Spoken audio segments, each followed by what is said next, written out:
Assalamualaikum warahmatullahi wabarakatuh. Izin memperkenalkan diri, nama saya Wizanti Husna Siti Maisarah dari kelas 11 IPS 1 MAI Purwakarta. Hai teman-teman, pada kesempatan kali ini Husna dan teman-teman akan mereview buku yang berjudul Pergolakan Tanam Paksa dan Berdirinya Purwakarta. Nah, buku ini dikarang oleh seorang sejarawan muda, yaitu Bapak Muhammad Naurid Ripai Ilyasa. Beliau juga merupakan guru aliyah MAI Purwakarta. Buku ini selain memberikan gambaran geografis, ekonomis, budaya, tradisi, dan agamanya, buku ini mengulas ilmu berdasarkan teori dan metodologi serta filsafat sejarahnya. Nah, buku ini juga memberikan informasi tentang benang merah berdirinya Purwakarta pada periode Karawang tahun 1830 sampai 1832. Pada abad ke-19 Masehi, di mana masa itu Gubernur Jenderal Hindia Belanda yaitu Johannes Graaf van den Bosch tengah memberlakukan tanam paksa di daerah Karawang. Dalam isi buku ini merefleksikan beberapa peristiwa penting dalam pergolakan tanam paksa periode Karawang tahun 1830 sampai 1832. Di antaranya ada peristiwa apa saja yang terjadi pada pergolakan tanam paksa di daerah Karawang. Yang kedua, bagaimana kronologi lahirnya Purwakarta. Yang ketiga, siapa saja yang terlibat dalam pemberontakan para pemburu perkebunan tanam paksa. Yang keempat, disajikan juga profil dan peran Raden Haji Muhammad Yusuf. Beliau adalah seorang ulama pertama yang mendirikan agama Islam di Purwakarta. Untuk penerangan isi dari buku ini, secara garis besarnya akan disampaikan oleh teman-teman saya. Ditonton! Assalamualaikum warahmatullahi wabarakatuh. Di sini saya akan memperkenalkan diri. Nama saya Muhammad Lutfi Firmansyah dari kelas 11 IPS 1.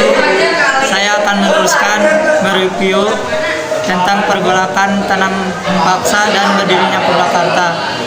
Di sini saya membawa buku, namun buku ini berbeda dengan buku sejarah lainnya karena buku ini sangat kritis, juga sangat terperinci dalam menjelaskan tentang sejarah berdirinya Purwakarta pada abad ke-19 Masehi, sehingga buku ini tidak hanya menjadi benang merah sejarah berdirinya Purwakarta saja, namun juga buku ini memberikan pemahaman yang sangat lurus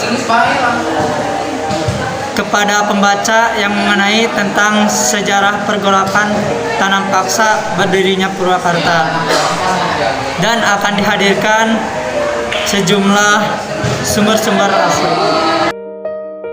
Dalam perjalanan berdirinya Purwakarta periode Karawang pada abad 19 Masehi dalam pemerintahan kolonial Hindia Belanda, banyak peristiwa-peristiwa penting terjadi di Karawang pada masa pemerintahan Raden Swerlawinangrat, menimbulkan polemik di kalangan sejarawan Purwakarta sejak Orde Batu hingga sekarang. Kepolemikan tersebut terjadi karena sebuah perbincangan tentang hari jadi Purwakarta, dari hitungan tradisional hingga teori berdasarkan filosofi yang dikemukakan oleh beberapa sejarawan. Assalamualaikum warahmatullahi wabarakatuh. Oke guys, di sini saya akan memperkenalkan diri.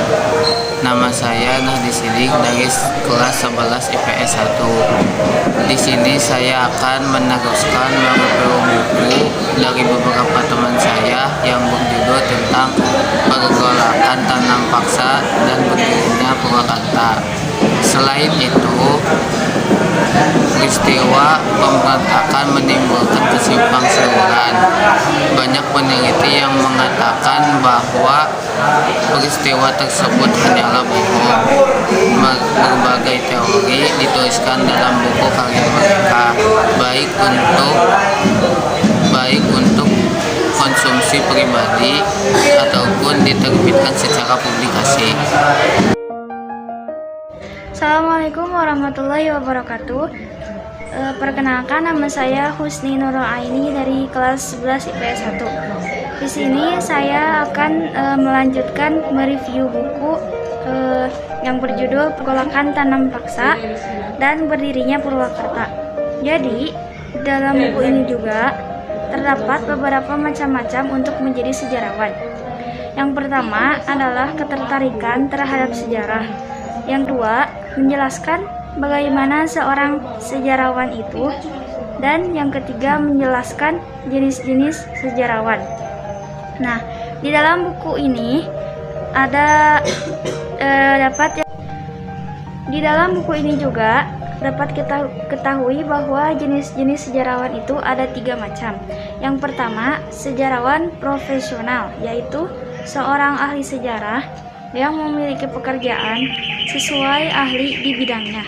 Yang kedua, yaitu sejarawan dari segi hobi atau kesenangan sendiri. Jadi tidak terpandang seperti ahli sejarah. Dan yang terakhir ada sejarawan dari masyarakat, yaitu seorang yang bukan ahli sejarah, namun di kehidupan biasanya ia sangat menekuni dan sangat peduli tentang sejarah. Setelah kita menyimak secara garis besar sejarah pergolakan tanam paksa dan berdirinya Purwakarta dari teman-teman saya, buku ini berbekal dari teori dan metodologi serta filsafat sejarah yang mendalam. Buku ini juga berusaha objektif dalam menyampaikan historiografi berdirinya Purwakarta. Di dalamnya juga terdapat bukti-bukti naskah tentang sejarah tanam paksa. Mungkin hanya itu yang dapat kami gambarkan tentang pergolakan tanam paksa dan berdirinya Purwakarta secara garis besarnya saja. Apabila teman-teman semua ingin memiliki atau ingin menghitbah buku ini, teman-teman bisa memiliki buku ini dengan mencari di Lazada, Shopee, Tokopedia, atau toko online lainnya. Sekian dari konten mereview kami. Mohon maaf apabila ada kesalahan kata ataupun penyebutan gelar. Kami mohon maaf karena kami masih tahap belajar. Sekian, wassalamualaikum warahmatullahi wabarakatuh. Dadah.